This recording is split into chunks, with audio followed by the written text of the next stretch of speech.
जरा सोचो, तुम इकलौते इंसान हो जो भूतों को देख सकता है और इसी चक्कर में बाकी सब तो पागल समझने लगे। कुछ ऐसा ही होता है मॉडेस्टो के साथ। कहानी की शुरुआत होती है एक डांस पार्टी से जहां सभी स्टूडेंट्स एंजॉय कर रहे थे, लेकिन एक लड़का अकेला बैठा बस देख रहा था। अचानक उसे एक लड़की दिखाई दी जिसने उसे डांस के लिए बुलाया। वे दोनों डांस करने लगे, लेकिन जैसे ही वो लड़की को किस करने गया तो बाकी बच्चे उस पर जोर जोर से हंसने लगे। असल में वो लड़की असली नहीं बल्कि एक भूत थी जो सिर्फ उस लड़के को ही दिखाई देती। लड़के को इसका एहसास हुआ और वो डर के मारे पीछे गिर गया, लेकिन वो भूतनी गुस्सा होकर उस पर चिल्लाने लगी और अचानक हवा में गायब हो गई। काफी साल बाद अब वो लड़का मॉडेस्टो एक टीचर बन गया है। कुछ बच्चों ने उसके साथ एक प्रैंक किया और बदकिस्मती से उसी समय प्रिंसिपल उसे देख रहा था। उसने बच्चों को ना संभाल पाने की वजह से मॉडेस्टो को नौकरी से ही निकाल दिया। अपनी भूत देखने की बीमारी से परेशान मॉडेस्टो अपने साइकेट्रिस्ट के पास पहुंचा, जिसने साफ तौर पर कहा कि भूत होते ही नहीं।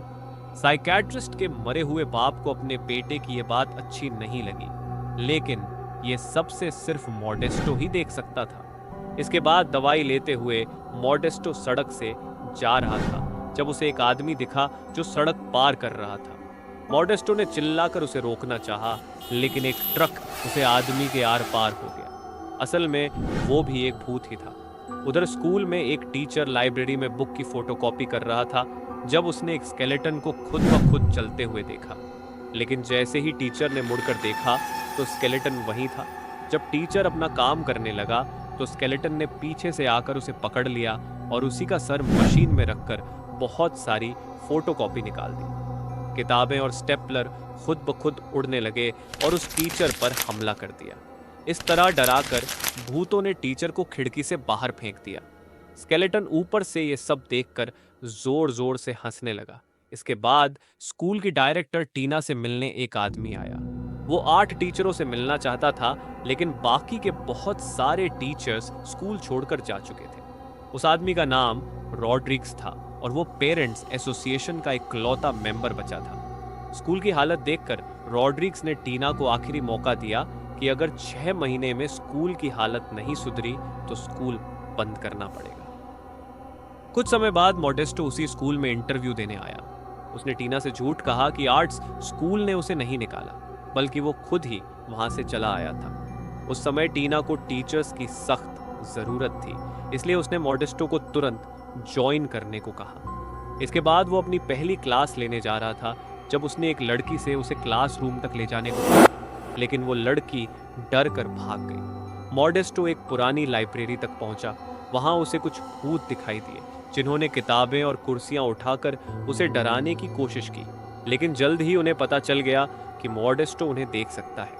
असल में वे स्टूडेंट्स नहीं बल्कि भूत थे। मॉडेस्टो भूतों से पीछा छुड़ाकर सीधे टीना के पास पहुंचा और उसे उन भूतों की तस्वीरें दिखाई।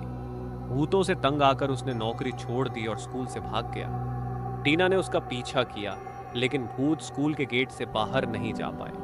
रात को टीना मॉडेस्टो के घर आई और उसने कहा कि उसे मॉडेस्टो की बात पर पूरा विश्वास है, पागल नहीं समझती। मॉडेस्टो ने नहीं बताया कि उसने लाइब्रेरी में 5 भूत देखे हैं और उनमें रिव्यू नाम की लड़की प्रेग्नेंट है। टीना ने बताया कि जब उसकी मौत हुई थी तब भी वो प्रेग्नेंट थी। उधर कुछ शरारती बच्चे काला जादू करके भूतों से बात करने की कोशिश कर रहे थे। कुछ देर बाद डैनी और पिंक फ्लॉयड नाम के भूतों ने उन्हें किताबें और कुर्सियां हवा में उड़ाकर डराकर भगा दिया, लेकिन एल्सा नाम की लड़की बिना डरे वहीं बैठी रही।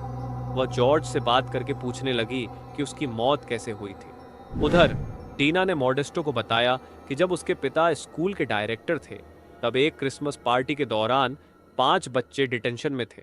अचानक वहां आग लग गई और तेज म्यूजिक की वजह से फायर अलार्म सुनाई नहीं दिया, जिससे उन 5 बच्चों की मौत हो गई। तभी टीना और मॉडेस्टो को भागते हुए बच्चे दिखाई दिए जिन्हें डैनी और पिंक फ्लॉयड डरा रहे थे। टीना ने कहा कि इन मरे हुए बच्चों को स्कूल छोड़ने के लिए मनाने में उसे मॉडेस्टो की मदद चाहिए।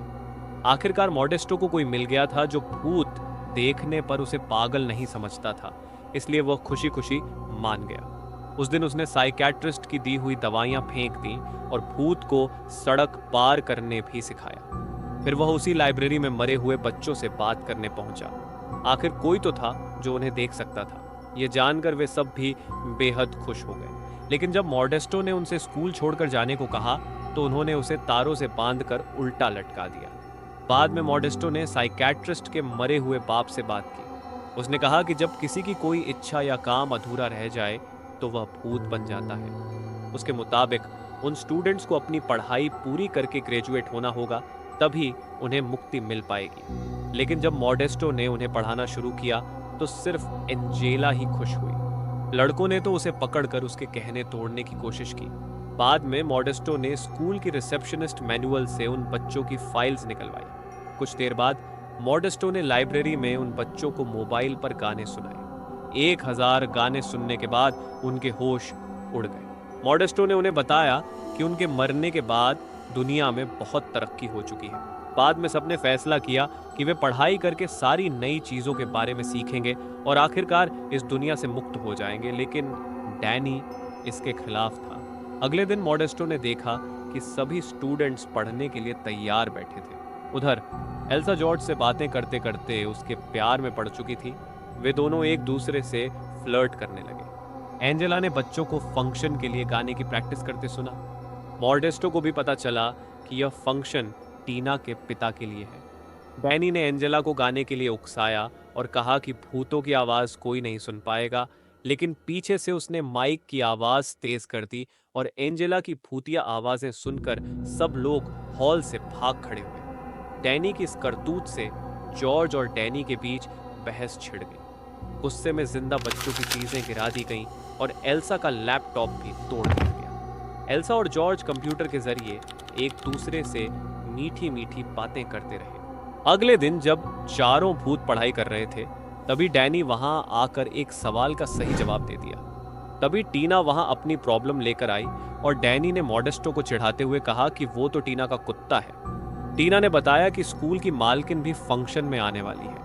उसे डर था कि अगर उनके सामने कुछ गड़बड़ हुई तो वह अपने पिता के बनाए स्कूल को खो देगी। मॉडेस्टो ने उसे शांत किया और दोनों डांस करने लगे। पांचों स्टूडेंट्स भी ऊपर से यह सब देख रहे थे। जैसे ही टीना उसे किस करने के लिए आगे बढ़ी, मॉडेस्टो वहां से भाग गया। क्या आदमी है। जैसे जैसे दिन बीतते गए, सभी पढ़ाई में अच्छे होने लगे। वे जिम करते, साइंटिफिक एक्सपेरिमेंट परफॉर्म करते और अच्छे से अपना होमवर्क भी करते। अब स्टूडेंट्स के एग्जाम होने वाले थे। जॉर्ज ने एल्सा से कहा कि उसे जल्द ही वहां से जाना होगा। एल्सा ने भावुक होकर जवाब दिया कि वह भी उसके साथ आना चाहती है।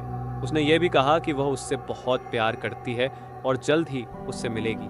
पांचों बच्चों ने एग्जाम्स दिए, कुछ ने नकल करके तो कुछ ने पर्चियां देखकर। आखिरकार सब पास हो गए। हालांकि डैनी ने पेपर खाली छोड़ दिया था, लेकिन मॉडेस्टो ने उसे भी कुछ नंबर देकर पास कर दिया।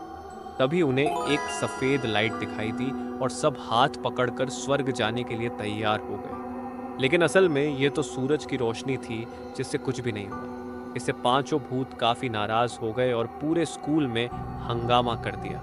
मॉडेस्टो ने एक बार फिर से साइकियाट्रिस्ट के बाप से बात की। उसे पता चला कि मुक्ति पाने के लिए उन सबको अपनी असलियत को अपनाना होगा। इस बुड्ढे को खुद तो मुक्ति मिली नहीं, खुद बंदूक चलाई नहीं, फौज को ट्रेनिंग देने चला। मॉडेस्टो भागकर टीना से मिलने स्कूल पहुंचा, लेकिन रॉड्रिक्स और सभी पेरेंट्स ने मिलकर पूरे हंगामे का इल्जाम मॉडेस्टो पर लगाकर उसे स्कूल से निकाल दिया। लाइब्रेरी में अपना सामान पैक करते हुए उसने स्टूडेंट्स से कहा कि उन्हें अपनी अधूरी इच्छाएं पूरी करके खुद को अपनाना होगा, तभी उन्हें मुक्ति मिल सकती है। तभी खुलासा होता है कि क्रिसमस पार्टी में आग डैनी ने लगाई थी जिससे उनकी मौत हुई। उसने आज तक कुछ नहीं बताया क्योंकि वह नर्क नहीं जाना चाहता था।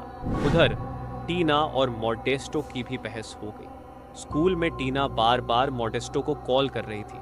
उसने मैनुअल से अनाउंस करने को कहा कि पांचों मरे हुए स्टूडेंट्स उसे लाइब्रेरी में मिले। टीना ने उन्हें मॉडेस्टो के जाने की खबर दी। पांचों भूत भी उसे याद कर रहे थे, इसलिए पिंक फ्लॉयड मैनुअल के शरीर में घुस गया और मॉडेस्टो को कॉल करके स्कूल में वापस आने को कहा। लेकिन मॉडेस्टो तभी वापस आने को माना जब उसने सुना कि टीना उससे प्यार करती है। बाद में एंजेला ने एक लेटर दिया जो 20 साल पहले उसके बॉयफ्रेंड ने गलती से एंजेला के लॉकर में डाल दिया था। उसने लिखा था कि वह रिव्यू से शादी करके उसके बच्चे को अपनाना नहीं चाहता। उसने लिखा था कि मैं चाहता हूं कि रिव्यू मुझे भूल जाए। इसके बाद उन तीनों भूतों ने एक दूसरे को गले लगा लिया। जल्द ही फंक्शन का दिन आ गया और रॉड्रिग्स और टीना ने स्कूल की मालकिन का स्वागत किया। पांचों बच्चों ने मिलकर उससे माफी मांगी। रॉड्रिग्स वहां से चला गया, लेकिन तभी भूतों ने उस पर फुटबॉल की बारिश कर दी। मॉडेस्टो ने भूतों को रोका और तभी हमें पता चला कि असल में रॉड्रिग्स ही मार्वी का बॉयफ्रेंड था। सुनकर पब्लिक सो रही थी, इसलिए मॉडेस्टो ने एंजेला से गाने में जान डालने को कहा। तभी एंजेला एक लड़की के शरीर में घुस गई और 20 साल पुराना गाना परफॉर्म करके सबको अपना दीवाना बना लिया। अचानक बीच में रॉड्रिग्स आ गया और जैसे ही वह खुद को स्कूल का प्रिंसिपल बनाने वाला था, डैनी ने उसके शरीर में घुसकर उसकी पैंट उतार दी। बस फिर उसकी शर्म पब्लिक के सामने आ गई और उसका प्रिंसिपल बनने का सपना सपना ही रह गया। आखिरकार डैनी ने आग लगाने के लिए अपने दोस्तों से दिल से माफी मांगी। उधर जॉर्ज एल्सा को ढूंढने गया, लेकिन वह तो पूल में डूब चुकी थी। वह भी मरकर जॉर्ज के साथ जाना चाहती थी, लेकिन जॉर्ज ने उसे जिंदा रहने के लिए मना लिया।